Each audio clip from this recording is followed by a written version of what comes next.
Hello, ഇന്നൊരു മാങ്ങ അച്ചാറിൻ്റെ റെസിപ്പിയാണ് ഷെയർ ചെയ്യുന്നത്. ഇതിൻ്റെ ചേരുവകളായ മാങ്ങ, ഇഞ്ചി, വെളുത്തുള്ളി, പച്ചമുളക്, കറിവേപ്പില എല്ലാം തന്നെ നല്ലതുപോലെ കഴുകി വൃത്തിയാക്കി വെള്ളത്തിൻ്റെ അംശം ഒട്ടും ഇല്ലെന്ന് ഉറപ്പ് വരുത്തിയിട്ട് അരിയാൻ ശ്രദ്ധിക്കണം. അല്ലെങ്കിൽ അച്ചാർ പെട്ടെന്ന് ചീത്തയായിപ്പോവും. ഞാനിവിടെ 2 മാങ്ങയാണ് എടുത്തിരിക്കുന്നത്. ഇത് ഏകദേശം 750 ഗ്രാം വരും. ചെറുതായിട്ട് അരിഞ്ഞു വെച്ച മാങ്ങയിലോട്ട് ആവശ്യത്തിന് ഉപ്പും ചേർത്ത് ഇളക്കി കുറഞ്ഞതൊരു 1 മണിക്കൂറെങ്കിലും മാറ്റി വെക്കണം. തലേന്ന് തന്നെ അരിഞ്ഞ് ഉപ്പ് ചേർത്ത് വെച്ചാലും നല്ലതാണ്. ഇങ്ങനെ ഉപ്പ് ചേർത്ത് വെച്ച് കഴിയുമ്പോൾ അതിൽ നിന്ന് വെള്ളം ഒക്കെ ഇറങ്ങി സെറ്റായിട്ട് കിട്ടും. അടുത്തതായിട്ട് ഇതിൻ്റെ ഗ്രേവി ഉണ്ടാക്കാം. അതിനായി നല്ലെണ്ണ ചൂടാക്കി ഒരു ടീസ്പൂൺ കടുകിട്ട് പൊട്ടിക്കുക. നല്ലെണ്ണയാണ് അച്ചാർ കൂടുതൽ കാലം കേടാവാതെ ഇരിക്കാൻ നല്ലത്.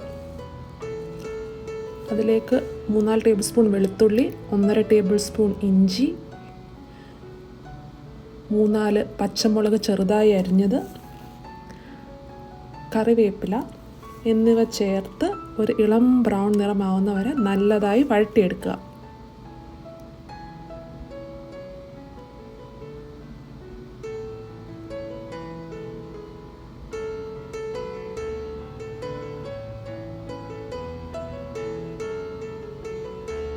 ഇപ്പോൾ ഒരു ബ്രൗൺ നിറമായി വന്നിട്ടുണ്ട്. ഇനി ഇതിലേക്ക് പൊടികൾ ഓരോന്നായിട്ട് ചേർക്കാം. ഈ സമയം സ്റ്റവ് ഓഫ് ചെയ്യാവുന്നതാണ്, അല്ലെങ്കിൽ പൊടികൾ പെട്ടെന്ന് കരിഞ്ഞു പോകാൻ സാധ്യതയുണ്ട്. ഇതിലേക്ക് 1/4 ടീസ്പൂൺ മഞ്ഞൾപ്പൊടിയും 2 ടേബിൾ സ്പൂൺ എരിവുള്ള മുളക് പൊടിയും 2 ടേബിൾ സ്പൂൺ കാശ്മീരി മുളക് പൊടിയും ചേർത്ത് നല്ലതായിട്ട് വഴറ്റിയെടുക്കാം. ഇപ്പോൾ ഗ്യാസ് വീണ്ടും ഓൺ ചെയ്യാം. പൊടികളുടെ പച്ചമണം മാറുന്നിടം വരെ നല്ലതായിട്ട് വഴറ്റിയെടുക്കുക.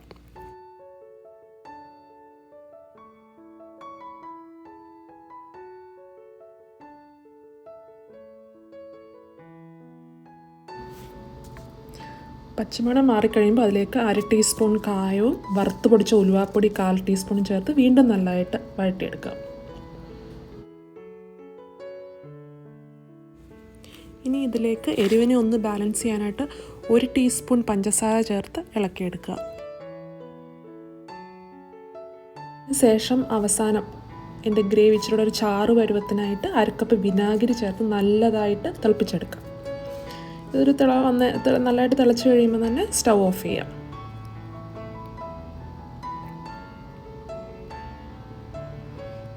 ഇപ്പം നന്നായിട്ട് തിളച്ച് വന്നിട്ടുണ്ട്. ഇനിയിപ്പോൾ സ്റ്റവ് ഓഫ് ചെയ്തിട്ട് ഇതൊന്ന് തണുക്കാനായിട്ട് അനുവദിക്കാം. തണുത്ത് കഴിഞ്ഞതിന് ശേഷം മാത്രമേ മാങ്ങ കഷ്ണങ്ങൾ ഇടാൻ പാടുള്ളൂ, അല്ലെങ്കിൽ അത് വെന്തു പോകും പെട്ടെന്ന് തന്നെ. തണുത്ത ഈ ഗ്രേവിയിലോട്ട് ഉപ്പ് ചേർത്ത് വെച്ചിരിക്കുന്ന മാങ്ങ ചേർത്ത് ഇളക്കിയെടുത്താൽ അച്ചാർ റെഡിയാണ്.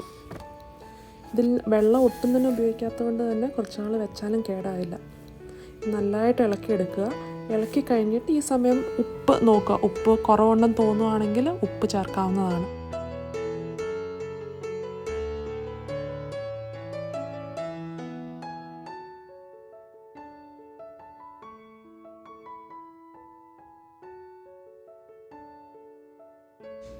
അച്ചാർ ഇത് റെഡിയാണ് ഇവിടെ. ഇനി ഇത് നല്ലപോലെ ഉണക്കി തുടച്ച് വെച്ച ഒരു എയർ ടൈറ്റ് ഗ്ലാസ് കണ്ടെയ്നറിൽ സൂക്ഷിക്കാവുന്നതാണ്. എല്ലാവർക്കും ഇഷ്ടമായി എന്ന് കരുതുന്നു. Thank you.